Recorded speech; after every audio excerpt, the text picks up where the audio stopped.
Universidade Estadual de Santa Cruz, Departamento de Letras e Artes, mestrado profissional em Letras, Prof. Letras. Disciplina Alfabetização e Letramento, professor Dr. Rodrigo Camargo Aragão, mestrando Eliene Ferreira da Silva Novaes, turma 2017/2019.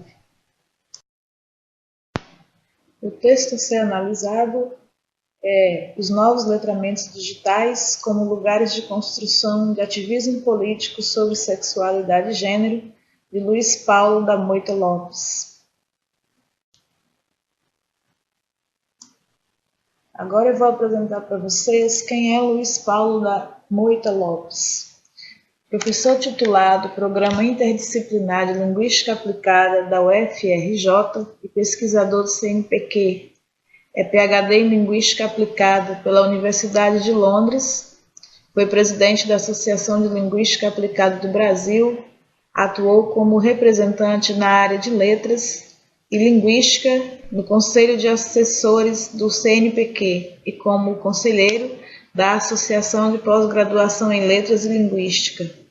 Já publicou 8 livros no Brasil: Oficina de Linguística Aplicada, Identidades Fragmentadas, Discursos de Identidades, Identidades, Recortes multi- e interdisciplinares, Por uma Linguística Aplicada Indisciplinar, Performances, Para Além da Identidade, Fluxos, Movimentos e Trânsitos e Estatutos de Identidade entre Saberes e Práticas, e artigos em revistas científicas e capítulos de livros no Brasil, México, Estados Unidos, Holanda e Inglaterra. Atua na área de linguística aplicada, especificamente no campo das relações entre o discurso e as práticas sociais, com ênfase em estudos sobre letramentos escolares, língua estrangeira e materna, e não escolares, midiáticos, e os processos de construção das identidades sociais, gênero, sexualidade e raça. Esse é o currículo do professor Dr. Luiz Paulo da Moita Lopes, encontrado na plataforma Lattes, postado por ele mesmo. Segundo ele, nos últimos anos se tornaram a praça pública e os moinhos onde a vida pública e privada estão constantemente sendo discutidas e não há muita diferença entre o que é público e o que é privado. E na maioria das vezes, essas discussões também acontecem longe dos olhares das instituições e contando ainda com o anonimato.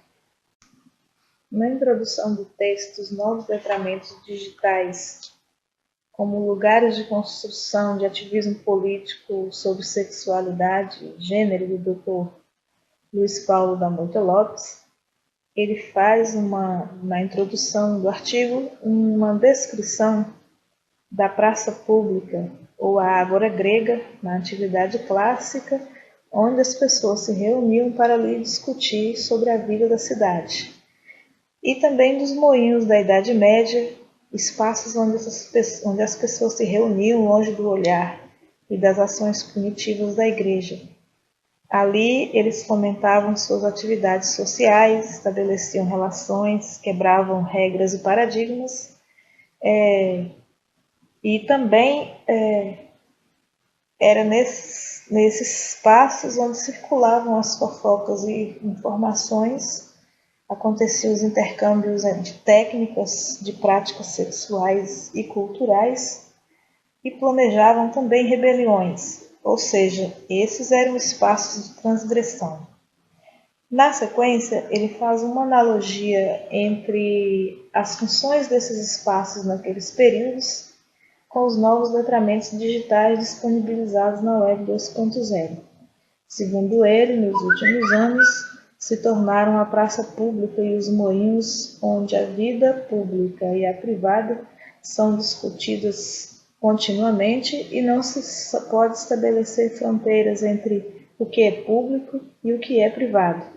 Essas exposições, na maioria das vezes, também acontecem longe dos olhares das instituições e contando muitas vezes com anonimato.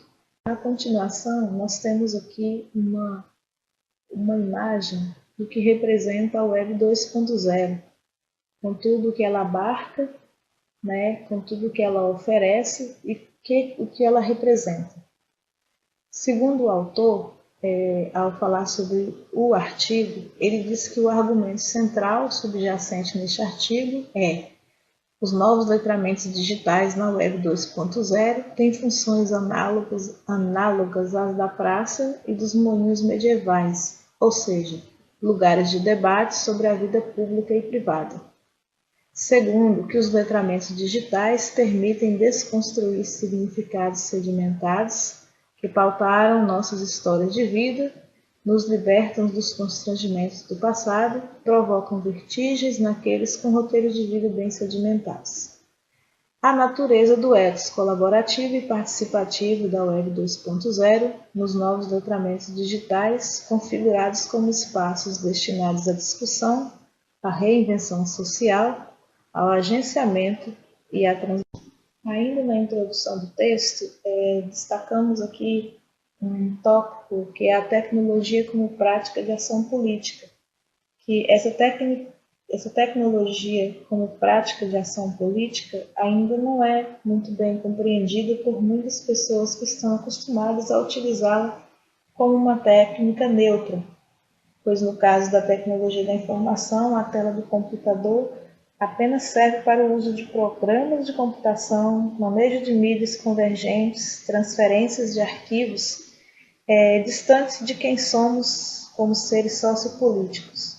O autor, citando Santos 2008, afirma que, quando a técnica muda, estamos diante de um novo mundo e de seus desafios para as nossas vidas. Citando ainda Saga Boi Gordo 2008, tem um fragmento do texto que diz assim: se recuperou somente nas últimas 2 ou 3 décadas um discurso sobre a tecnologia que reivindica sua natureza política e seu vínculo íntimo com a organização social em graus diferentes. Nos novos letramentos digitais, as relações são potencializadas infinitamente a partir do encontro com a multidão. Multidão essa que é composta de diferentes culturas, raças, etnias, gêneros e orientações sexuais, diferentes formas de trabalho, diferentes maneiras de viver, diferentes visões de mundo e diferentes desejos. Harvard Negro, 2005. E ainda, diferente de massa, onde as diferenças se dispersam ou são apagadas. Na multidão, as diferenças e a alteridade são acirradas de tal forma que a vida social e os discursos vigentes estão sendo transformados e discursos novos estão sendo constituídos numa velocidade sem precedentes. Nesse sentido, a multidão definida difere das comunidades nas praças públicas, nos moinhos e na sociedade de massa, uma vez que nas redes sociais e na internet predominam a hipersemiotização e a multiplicidade de performances identitárias. Isso leva a uma nova compreensão do uso das tecnologias, antes dominado pelas instituições, agora acessível às pessoas que as usam para reinventarem ou para recriarem suas práticas sociais. Finalizando a introdução do texto, o autor apresenta uma análise sobre a instalação de lan houses nas periferias brasileiras, onde pessoas, principalmente jovens que vivem nas margens sociais, encontram oportunidades de experimentar performances identitárias inovadoras e participar de movimentos sociais, transgredir significados, longe da vigilância das instituições como a família. Nesse sentido, as lan houses podem ser comparadas às praças públicas e aos moinhos quanto ao papel que estes exerciam de transgredir significados. Para um melhor entendimento do tópico os novos letramentos digitais como práticas socioculturais, nós precisamos entender a evolução da concepção de letramento. A concepção de letramento como prática sociocultural começou a ser concebida na década de 1980 a partir dos estudos pioneiros de Bryce Hutch, 1983, e de Street, 1984. No Brasil, Kleiman, em 1995, organizou uma coletânea que chamava a atenção para os letramentos como práticas sociais situadas. Esses estudos, entre outras abordagens, deslocaram o foco do que se entendia como letramento, apenas as habilidades de leitura e escrita, passando a compreender os letramentos através de lentes etnográficas, ou seja, entendê-los como lugar de ação social em contextos de práticas sociais, culturais, políticas, econômicas que os constituem e dos quais são constitutivos. Lanks, Heer e Knobel, 2007, página 1. Amplia a visão antes restrita de letramento para letramentos, dados os contextos macro, socio, histórico-culturais em que eles estão situados. Destaca a oralidade como instrumento crucial na constituição dos letramentos, por essa ser responsável pela mediação e construção do significado em tais práticas. Recentemente, os estudos sobre letramentos ampliaram ainda mais essa concepção, incluindo toda e qualquer prática de construção de sentido, letramentos radiofônicos, televisivos, digitais, no mundo do trabalho, etc. Ler é ler o mundo. Paulo Freire. Essa transição depois vai culminar na compreensão dos novos letramentos digitais como lugares de ativismo político ou de transversão de significados cristalizados, aumentando infinitamente os modos e lugares de ação sociopolítica na vida social. Na Web 2.0 há uma ressignificação para letramentos, onde há o predomínio do discurso escrito e a estes são agregados inúmeros recursos que complementam seu significado. Imagens, fotos, emotions, vídeos, músicas, cores, sons, etc. Os novos letramentos digitais como espaços de práticas sociais situadas se formam com base no envolvimento e participação dos atores sociais, pertencentes e integrados a contextos sociais, onde as relações sociais já estão estabelecidas com base em significados construídos conjuntamente e que, ao se unirem a outros atores sociais que transitam nos ambientes digitais, estão suscetíveis a mudanças, contestações, disputas que promovem transformações infinitas. No tópico Vivendo na Web 1.0 e 2.0, o autor trata da dicotomia entre uma e outra. Aqui neste quadro, a gente observa o que representa a Web 1.0 e a 2.0, que na sequência dos slides nós vamos discutir um pouco mais sobre cada um. Na Web 1.0, os sites são estáticos e não interativos. Aplicativos são fechados, há complexidade, proteção, assinatura, precisão, edição profissional, publicação, produto. Na Web 2.0, sites são dinâmicos, criativos e manutenção de redes sociais. Múltiplos plugins que permitem funcionalidade, aplicação e agregação de conteúdos.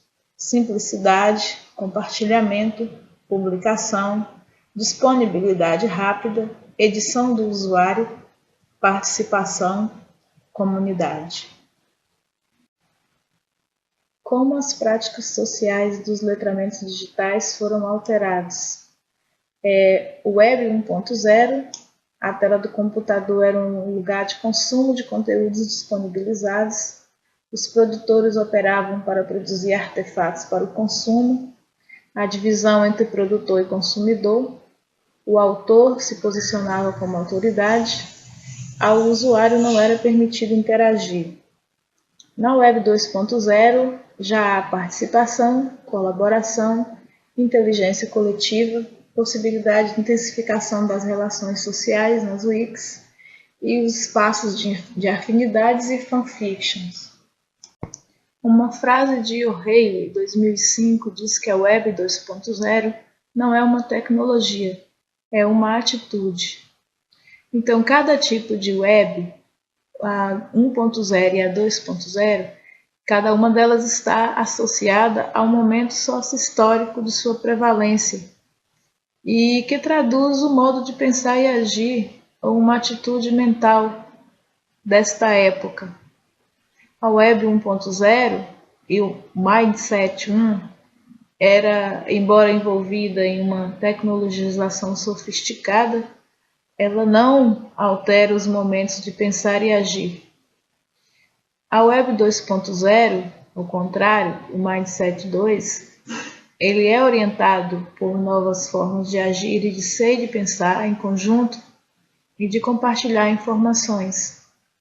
Na Web 2.0 também é possível observar que a autoria é dispersa ou apagada para dar lugar à colaboração solidária, ou seja, qualquer artefato produzido, ele tem na Web 2.0 a possibilidade de ser alterado, de ser compartilhado, de ser questionado, de ser transgredido. Há uma prática de remixagens também, de hibridização desses artefatos culturais, textos, músicas e vídeos, etc., constituído por outros ou construído por outros. Também não há separação entre produtor e consumidor. Aqui temos um termo que surge de prosumidor ou prosumidor, que é um conceito que surge na década de 1980, no discurso de Alvin Toffler, e que significa aquele que produz e aquele que consome, e é o que qualifica o usuário da Web 2.0. Qualquer usuário também na Web 2.0 pode, do ponto de vista pragmático, agenciar, atuar politicamente, ser um ativista político, defender seus pontos de vista e agir também para provocar transformações no mundo.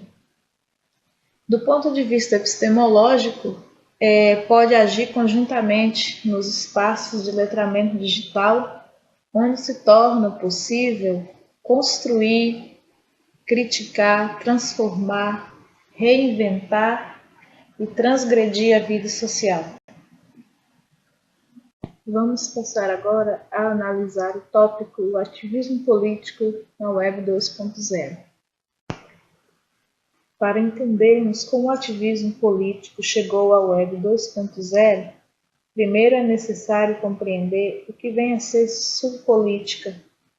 O sociólogo polonês Ulrich Beck definiu-a como uma nova forma de fazer política, uma política autônoma cujos representantes são agentes externos motivados pela reflexão. No Brasil, a subpolítica iniciou-se na década de 1970 com os movimentos sociais e, vale ressaltar, já obtiveram alguns avanços. Compostos por indivíduos que não se sentem representados pela política oficial e chega de modo contundente na atualidade à Web 2.0 ou nos espaços dos novos letramentos digitais. Suas reivindicações são legítimas, porém estão fora da pauta dos políticos, dos programas de governo. Grande parte desses temas também emergem das minorias e se multiplicam nas redes sociais. Ao se multiplicar nas redes sociais, essas reivindicações formam coro com a multidão e ganha notoriedade, promove a discussão e redefine os significados. As imagens aqui apresentadas exemplificam parte do ativismo político que, após ser fomentado nas redes sociais, são devolvidos para a praça pública. Se o ativismo político atingiu proporções significativas, isso se deve, segundo o texto analisado, às redefinições e à desestruturalização pela qual o mundo passa. e que permite a construção de novos espaços para que novas possibilidades de criação de novas narrativas de vida, alicerçadas sobre novas concepções, possam surgir. Ativismo político nos novos letramentos digitais, perspectivas, típicos do mindset no qual o participante se transforma em um prosumidor, ou seja, envolve-se na construção do discurso com outros. Possibilita o anonimato, uma vez que o tratamento de temas tabus como sexualidade e gênero, que nem sempre são enfrentados sem esforço no face a face, aqui podem ser discutidos livremente. Na Web 2.0, a politização da sexualidade e do gênero toma uma outra dimensão, já que a participação é aberta a todos, o que torna possível o engajamento mais democrático em tal temática, assim como a negociação, a contestação e a disputa na construção dos significados. Instrumental analítico, uma teoria da estrutura de participação no diálogo. Para demonstrar na prática as teorias apresentadas nos tópicos anteriores do artigo, o autor faz uma análise de dois espaços de afinidades, um blog e uma página do Orkut, dois tipos de novos letramentos digitais e de dois lugares de ativismo político sobre sexualidade e gênero.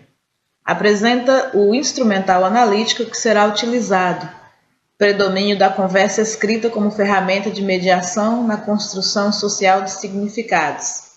Domínio quantitativo, quantidade de falas, quem domina é quem mais fala.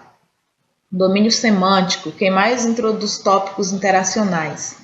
Domínio interacional, quem mais contribui com iniciativas interacionais e com o desenvolvimento da conversa. Domínio estratégico, o participante não faz muitas iniciativas, mas suas contribuições são relevantes do ponto de vista estratégico em relação ao ponto de vista que está sendo discutido.